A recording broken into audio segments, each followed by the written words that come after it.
Okay,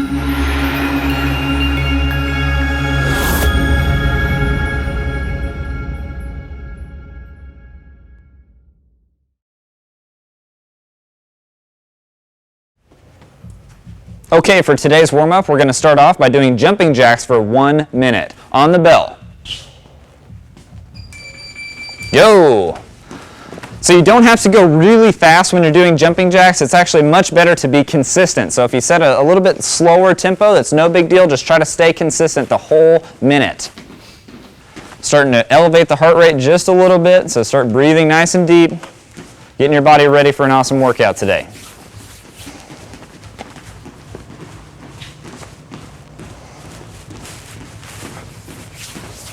Got about 30 seconds left, halfway through.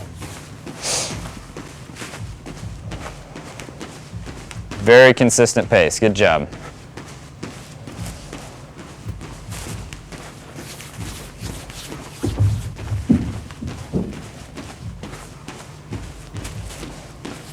Ten seconds left. In 10 seconds, we're going to be going to posture squats. Posture squats, scraping your fingers on the mat.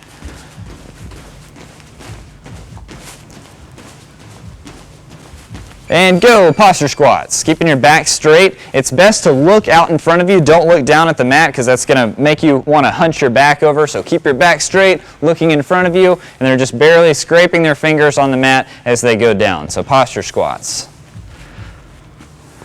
Feet should be shoulders width apart, toes pointed slightly out. Don't want to be pigeon-toed, don't want to hurt our knees. 10 seconds left of posture squats. Very good. And time. Now we're going to be rotating the head, just rolling the neck. You can go all the way around, all the way the other way, go halfway, one direction, then the other. Whatever you want, just get your neck nice and loose.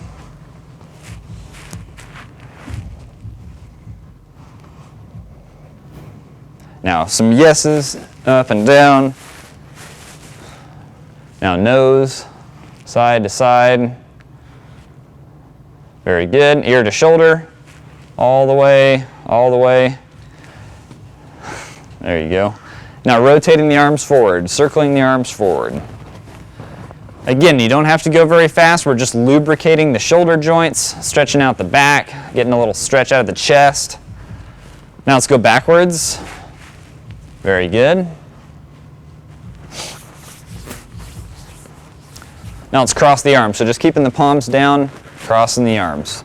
You can alternate which arm goes on top. Very nice.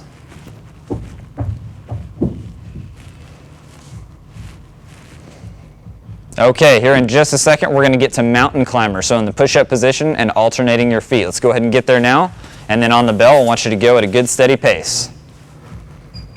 Go. Very nice. So on this exercise, obviously we're alternating which position our feet are in. Do your best to keep your bottom down so that your back is straight. And again, a good steady pace. You don't have to go super fast. If you go as fast as you possibly can, you won't make it all the way through. You'll probably make it 10 seconds and then have to stop. We are doing this for a full minute. Very good, consistent pace. Very nice. Halfway through, 30 seconds. Doing great. Keep those back straight.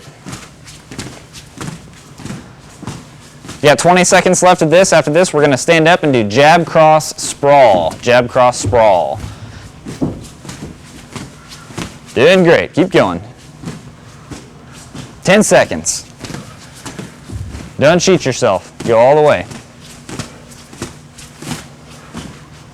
And stand on up.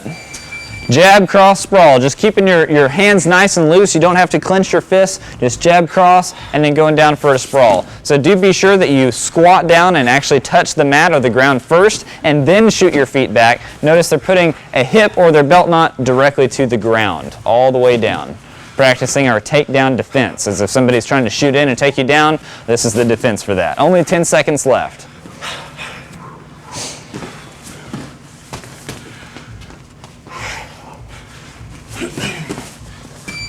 And time. Very good job. Okay, so we're going to finish up our warm-up with some more dynamic stretches. We're going to start off by doing trunk twists, so rotating your upper body while leaving your lower body still. Go ahead. Side to side. Just listen to your body. If you're going so far that it's super uncomfortable, that's obviously a little bit too far. Scale it down a little bit. We're not doing this for any set amount of time. As you're doing this at home, do this until you really feel as though you've loosened up your torso. It's very, very important, especially for as much pivoting and twisting as we're going to do in our lesson. Okay, now let's go ahead and go to rotating the hips. So hands on the hips for stability. Rotating, just making big circles, as big as comfortable for you as an individual. You can go side to side, you can go one direction for a certain period of time and then go the other direction, whatever's comfortable for you.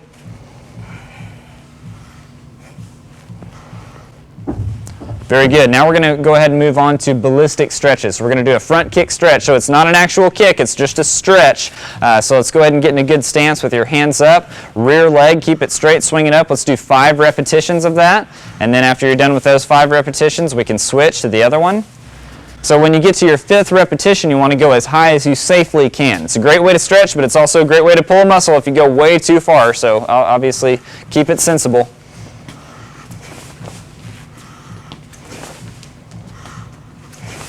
Very nice. Awesome. We are warmed up.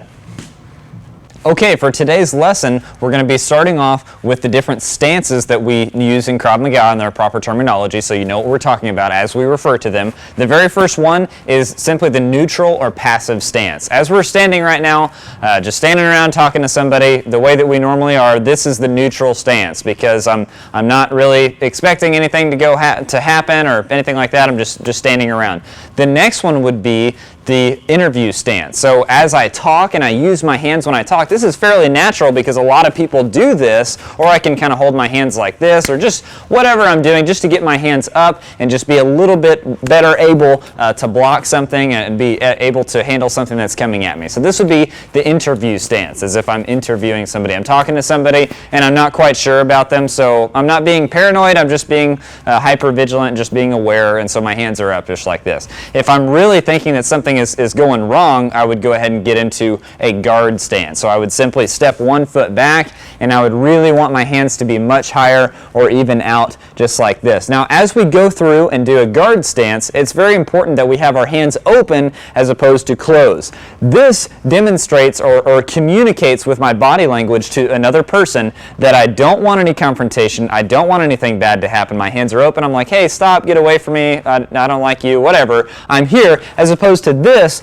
looks like I want to fight. So if I'm in a situation where I feel the need to take a step back and really get my hands up just to protect myself, if I go like this, I might actually escalate that situation and make it worse. So when we go to our guard stance, our hands are open. In addition to that, if I were to block something, to block a strike that's coming at me, if I were to parry something or have to cover, my hands need to be open anyway. As I close my fists, I'm kind of clenching and tensing my body, and my movements aren't going to be quite as fluid. So I'd want my hands open just like this.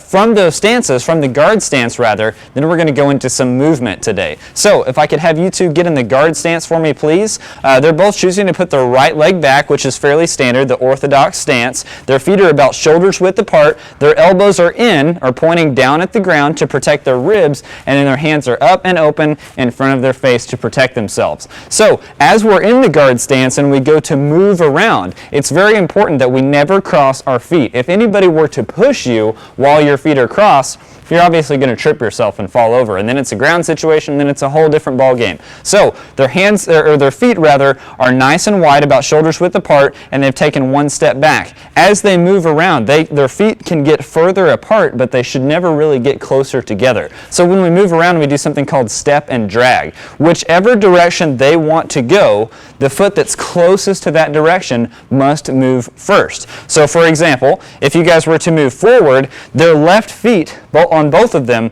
is the furthest into the front direction, to go forward. So take a step forward with your left foot. So that's their step, and then they drug their rear foot behind them. So it's kind of like they've got a big rubber band attached to each foot, and they can oppose the rubber band, and then it's going to pull it, and so they get right back into their stance. So again, your stance, your feet can get further apart, but never really closer together, because the closer they are together, the closer they are to being crossed. So let's take one more step forward, step and drag. And now let's take a step back. Obviously the right foot is their back foot, so that one has to move first. Let's go back one more time. Forward, back. Very good. Now let's really change it up. If I were to go to the right, or if they were to go to the right, their back foot is their right foot. Go ahead. They step over. Now let's step back over to the left. Right, left. Forward, back, left.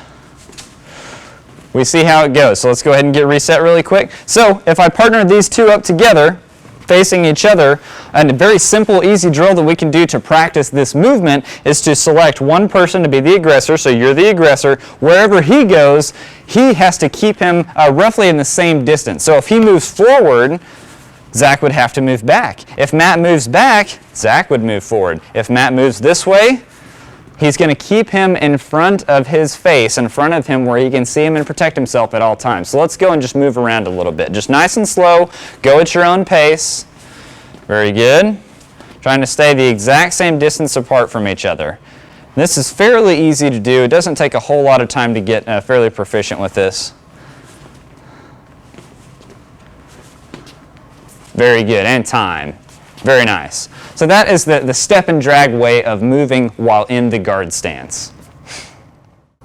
Okay, so now we've talked about how to stand, the different stances that we use in Krav Maga, and how to move around in those stances. Now let's talk about some straight punches. So from our guard stance, which again, feet are about shoulders width apart, right leg is back behind me. Also for mobility and for proper rotation, once we're doing our striking, we're going to keep our back heels slightly up off the ground. So with our hands up and our hands open, our elbows are pointing down at the ground. It's very, very important. We don't want our elbows to flare up like this. We want to keep them down. As we do our strike straight out in front of us, we're keeping our elbows pointed at the ground. So I don't want to flare up as I punch. I want to keep my elbow. So if we're going to do a jab with the left hand, I'm keeping my elbow pointed down at the ground. I rotate my fist over so that I'm striking with my first two knuckles. So my index finger and my middle finger knuckle, that's my striking surface on all these punches. So my hands are open, my body's nice and relaxed, so my motion can be fluid. As I go out, my fist closes, and then my hand is naturally oriented in a horizontal fashion. So I'm not punching vertically,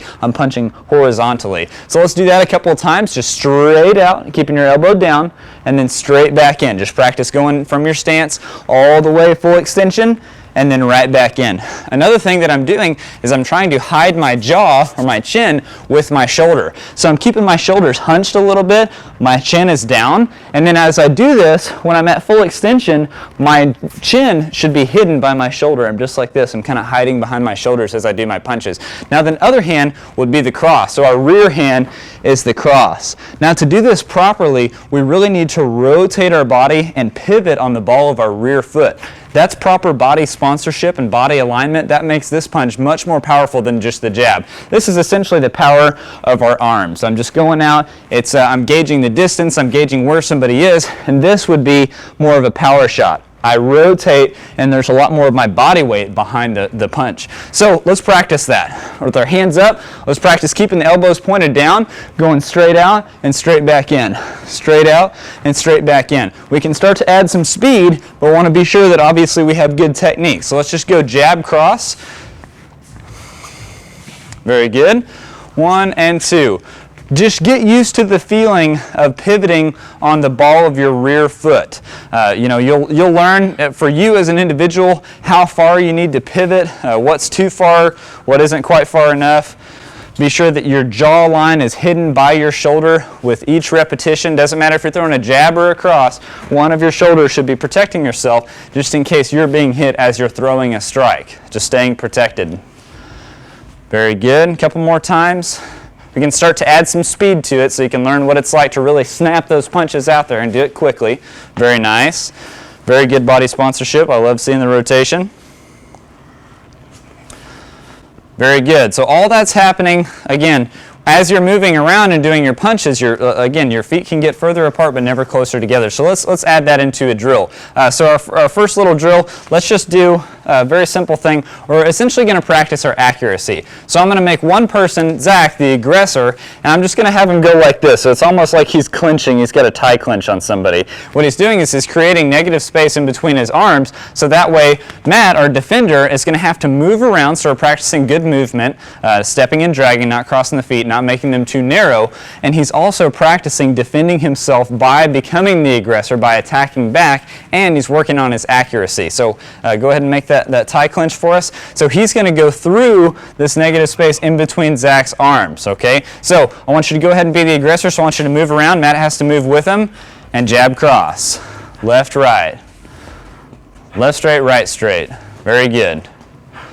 So wherever the aggressor moves, you have to move and keep them in the same distance in front of you, and then your jab cross. Let's go move back. Very nice. Very good, and now it's Matt's turn. So he's going to make this weird little tie clinch thing. Zach's going to work on his accuracy as well as his footwork, his movement. He's also staying in a proper stance the entire time. Very good. Awesome. So it looks fairly simple. There's a lot of things going on here. Again, we're practicing our stance, we're practicing movement, we're practicing hiding the jaw, body sponsorship by pivoting. All of these things are working at the same time, and your body just needs to get used to what it feels like to do all these things simultaneously. As you get a lot of reps in, you not even have to think about it anymore. It's really great. Very nice, and time. Good job. So straight punches, that's just a really simple drill that you can do, again, to practice your movement and your accuracy.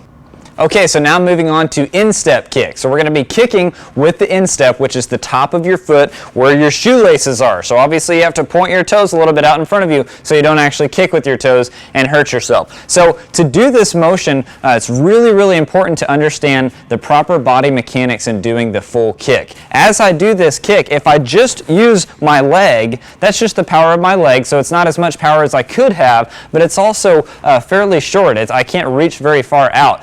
So what we're going to do to have proper body sponsorship and add our whole body weight behind the kick and also get some more extension is I'm actually going to bring my hips forward as I do the motion. So it's going to cause me to lean back slightly, which is okay. I'm getting much more extension and my kick is going to become much more powerful. So I lean forward and then I reach full extension at the very apex of my kick when I'm actually hitting my intended target. So to practice this, what I'd like you guys to do is essentially we're just going to start from our neutral or passive stance, and I'm just going to simply lean back and get my knee up. So as we continue doing that, we're going to go in, and then we're going to start to just flick the kick out there. Flick it out there.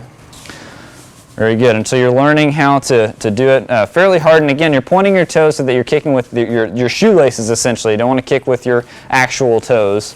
Let's focus on keeping those hands up a little bit. Very nice.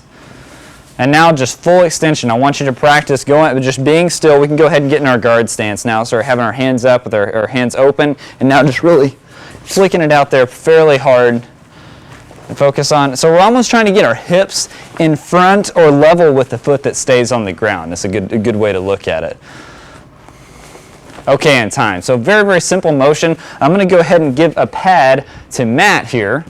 So now we can actually practice impacting something. Obviously, we're using a pad that's intended to be kicked and hit and all that good stuff. If you can find something around the house that's going to work for that, that's great. If you have an actual pad, that we call this a tombstone pad, that's even better. So what I want you to do, Matt, is just walk up, and so you can have your eyes closed if you want to make it a little bit more dynamic, or you can just have them open. If his eyes were closed, Matt would kind of move up and push him.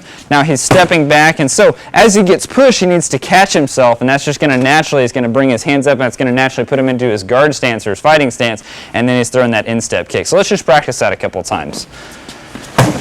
And as a pad holder, Matt's going to kind of meet him with some force to ensure that his arms don't get hurt. Very good. Neutral stance, steps back into guard stance, and then kicks. Very good power there. Awesome. And time. Let's have you give the pad to Zach, please. So again, it's going to start off in the neutral stance, just standing around. You can have your eyes closed just to build some anticipation. You don't know exactly when you're going to get hit or from which angle, and then go ahead and move forward. he catches himself, then he does it. So as your foot moves back to catch yourself, your hand should move up. Ready? Very good. A couple more times. Really getting those hips forward. One more time. Very nice. So now if you give the pad back to Matt, one way that we can make this a little bit more dynamic is, as opposed to just getting pushed and catching myself and then going into my stance and then throwing my strike, I can have my pad holder move around the room, and so as I get pushed, maybe I'll get pushed from behind, from the side, whatever the case might be. Maybe we can turn some music up really loud so I can't necessarily hear him breathing and walking around me, and then I have to orient myself to where my attacker is and then deliver my strike. So if Zach has his eyes closed, kind of right here in the middle, he can just pretend that he can't hear Matt. Wherever he goes, now he's got to find his target, then get in his guard stance, be sure that his feet are where they're supposed to be, and then throw the strike. Very good. Let's try that a couple more times. So being sure that his attacker is squared up right in front of him so he can deliver that strike. One more time. Very good. So that's just a fairly simple way that we can practice those instep kicks. Now we're going to take a look at wrist grab. So several things to keep in mind when you're doing a wrist grab, when we're training how to get out of a wrist grab. First and foremost, just because somebody's grabbing your wrist, that doesn't mean that that is necessarily the immediate threat. Okay, for example, if Matt grabs my wrist, okay, he's not going to choke my wrist, he's not going to squeeze it so hard that he breaks my arm.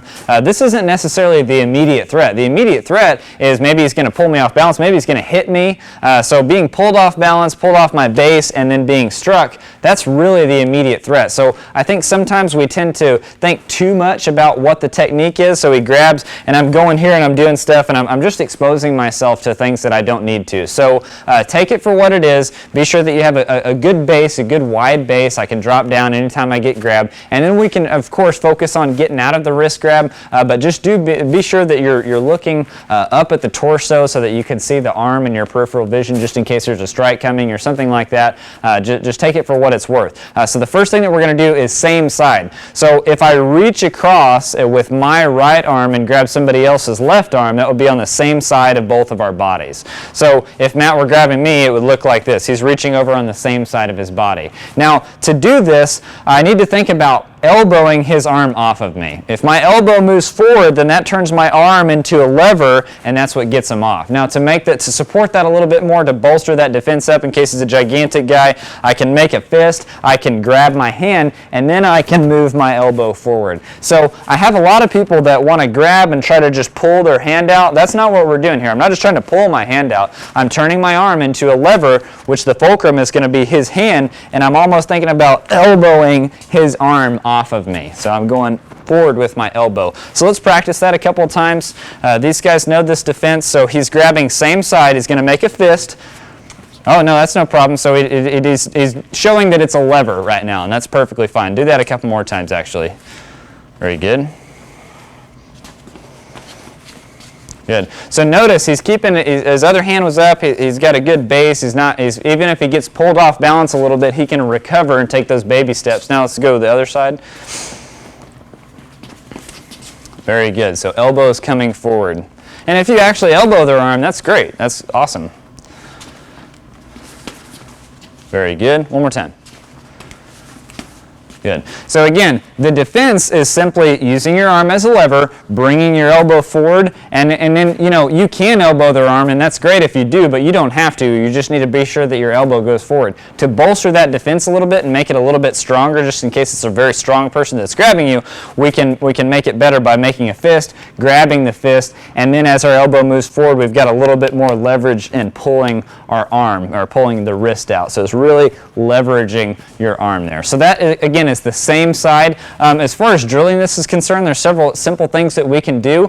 We can switch it up. We can do it back and forth so that we get fairly good at it, and then we can close the eyes and then not tell our partner which one we're going to grab. Very simple things like that. Now let's talk about opposite side. So if I reach across my body and I grab the opposite side, that's what we're referring to there. So if Matt grabs me opposite side, there's a different set of things to worry about here. We always always want to attack the space in between the thumb and whichever finger is reaching out. Sometimes it's the index finger, sometimes it's the middle finger, but that's where I always want to go through, okay? So from here, if I just hit his arm, that's not really going to do me much good because I'm not attacking the space of the thumb here, I'm just attacking the wrist. So I want to somehow flip that thing over. Now in a perfect world, I would bring this all the way around, wave at myself, and then palm strike it off of me, and then be here. But when an opponent is resisting, it's actually extremely difficult to wave up like this. It's very, very hard. What I really need to do is pull back to the extent that it's still going to rotate it over anyway, and sometimes it's kind of a weird like uppercut palm heel or something like that, just as long as I'm going the opposite way as the space here. So there's the space. If it's all the way over this way, now if I go that way, away from it, I'm going to get it off of me. So again, in a perfect world, when we teach this to children, we teach to wave at yourself and then palm heel strike it off, and I'm using body sponsorship, all that good stuff. With an adult that's really resisting, it's almost impossible to use your bicep to fight all of these muscles here. So I can just pull back, which also puts me at a good center of base here, center of gravity, and then sometimes it has to be kind of an uppercut strike, but at least it gets it off of me. So now let's practice those opposite side wrist grabs. If you're standing directly across from your partner, we're definitely going to do opposite side. One person is the aggressor at a time, so only one, so that way we're not confused on sometimes we grab, looks like we're shaking hands, something like that.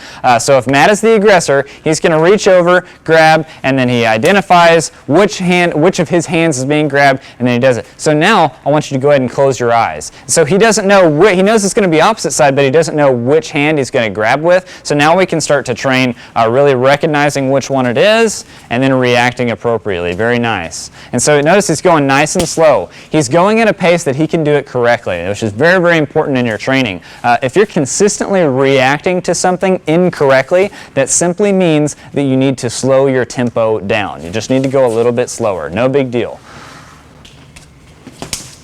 Very nice. So now, Zach, you be the aggressor. So Matt closes his eyes. He doesn't know which one's going to be grabbed, but there's a 50-50 chance. There's only two options here, so it's very good. Awesome. He's going a little bit faster, but he's still doing it correctly, which is great. Good. So again, in a perfect world, we would wave at ourselves with our palm. That's really hard to do though, so as long as we pull back and then rotate their arm, we should be able to do a palm heel strike and get it off of ourselves. So the very last wrist grab today is what we call 2-on-1, which means my attacker, or my opponent, my training partner, has two of their hands on one of mine, and we're doing this low, okay? So obviously, if he grabbed with only one hand, he has a free hand to hit me with. If he's grabbing me with both of his hands, this is definitely some kind of a pulling thing. So he's going to try to pull me off balance or something like that. So it's very, very important that I don't want to essentially let myself be pulled off balance. I want to squat down a little bit, make it harder for him to pull me away, and then I address what he's doing here. So again, I'm going to make a fist just like we do on the same side wrist grab. I'm going to reach in between his two arms. I'm going to kind of pull my fist up so that my elbow can rotate down, just like with same side, except I'm doing it vertically instead of horizontally. So just like the same side wrist grab, I'm going to reach in and grab it. My elbow is going to go forward, and then I come back. Now, my head is getting closer to him, but obviously both of his hands are occupied. So as long as I'm not going by his head where I can bump heads with him or he can headbutt me, I should be okay. So I make a fist, I reach in between, I've got a good base here, my elbow comes forward, and then I'm immediately back away. Very, very important. One more time, I grab, or make a fist rather, then I grab, elbow forward, and then I'm back. So let's practice that a couple of times. Let's have Zach grab Matt, please. Making a fist, reaching in between, pulling that fist out. Being sure, again, just like with the same side wrist grab defense, we're bringing the elbow towards the opponent. Very nice. So with your training partner at home, you can change this a little bit. You can add a variable by one, just grabbing, have them just practice, doing the getting out of there. Then you can have them grab really, really hard to make it more difficult, and you really have to do it correctly in order to get out of there. And then you can add pulling, so they really have to get low, widen their legs, make it harder to be pulled off balance, and then defend themselves. Do it one more time. Awesome, very good. Okay, so those are all 3 of the wrist grabs for today. We did same side, reaching directly across the body. We did opposite side, reaching to the other side of the body, and then 2 on 1. We have both, and then that's the low one. So it's not 2 hand on 1 high, 2 hand on 1 low. So let's wrap up today's lesson by taking everything that we just learned and putting it together in one drill. So one person is going to be the aggressor. That's going to be Zach for our first one. And then the other person is obviously going to be the defender. So Zach can do anything that he wants to Matt as long as it's something that we just did in our class. So we can do same side wrist grab, opposite side wrist grab, 2 on 1 wrist grab. He can get a pad, ask for some straight punches. He can ask for some instep kicks just based on where he's holding the pad. He's going to have his eyes closed the whole time, so he's going to know what to do based on how his partner is approaching him. Now remember guys, this is a reality-based system. So in reality, if I'm defending myself from a wrist grab, the wrist grab does not look like this. I'm not going to walk up and just hold wrist. I'm going to grab him forcefully and I'm going to jerk him. I'm going to do something. I'm really going to attack him with a little bit of intensity. That way he can, defend himself or practice defending himself against a realistic attack with realistic angles. So if I'm going to push somebody, I'm going to push them so hard that they actually have to catch themselves, and they practice catching themselves in a way that they're on balance. They have a good center of gravity, all that good stuff. So make it intense. Now for this example, we're going to be doing it for 1 minute, and one very important thing that I want to point out before we get started is each time you finish a defense or you finish doing some punches, you always disengage. In Krav Maga, the disengage is almost like a technique in and of itself. I don't just do punches and then stop. That's the worst thing I can do. If I get pushed and I go and I catch myself and I have my hands up, I do my straight punches and then I step back but my hands are still up. And I stay here for a second and now I'm going to resume and close my eyes. So if I defend against a wrist grab, I'm going to get grabbed, I'm going to be here, I'm going to defend myself, and I'm going to step back, and that's my disengage. Now I'm done, and now I can step forward and close my eyes. So that's a very, very important thing that we're doing here. So for this example, we're going to do it for 1 minute. I'm going to step out, and Zach is the aggressor. Very good.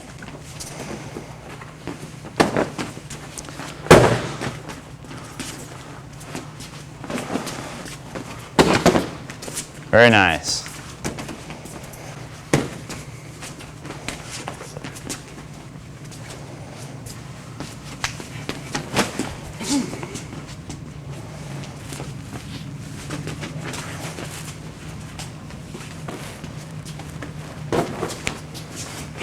Awesome kick. 30 seconds.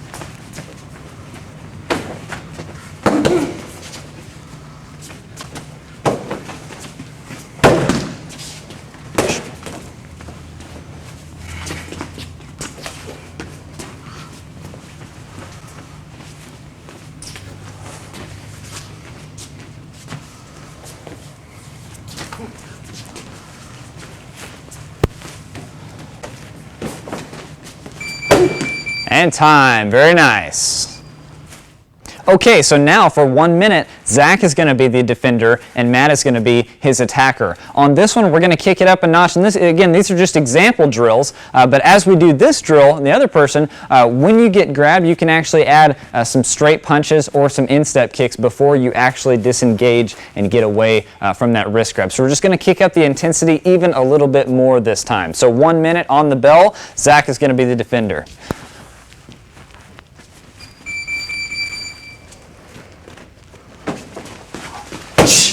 Very nice.